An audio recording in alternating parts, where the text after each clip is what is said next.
Bonjour à tous, tendance à la hausse ce matin à la Bourse de Paris. L'indice parisien continue sur sa lancée d'hier et dépasse même les 5700 points à l'ouverture, porté notamment par les clôtures dans le vert à Wall Street.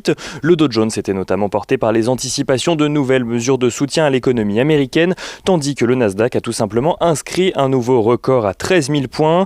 Les indices américains qui, comme les indices européens, ont finalement assez peu réagi aux troubles qui se sont tenus dans la nuit de mercredi à jeudi au Capitole. Des faits condamné par Donald Trump qui s'est d'ailleurs engagé à une transition ordonnée du pouvoir.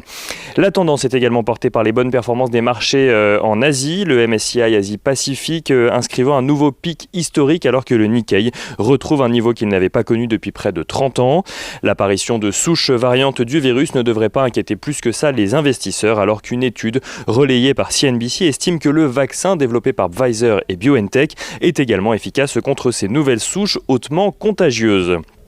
Du côté des valeurs à présent, ce matin à la Bourse de Paris, ST Microelectronics annonce avoir réalisé un 4e trimestre supérieur à ses prévisions, porté notamment par une demande soutenue venue du secteur automobile. Ses revenus s'élèvent à 3,24 milliards de dollars en données préliminaires, en hausse de 21,3%. Sodexo relève de son côté sa prévision de marge d'exploitation pour le premier semestre de son exercice décalé grâce à une performance supérieure aux attentes lors de son premier trimestre.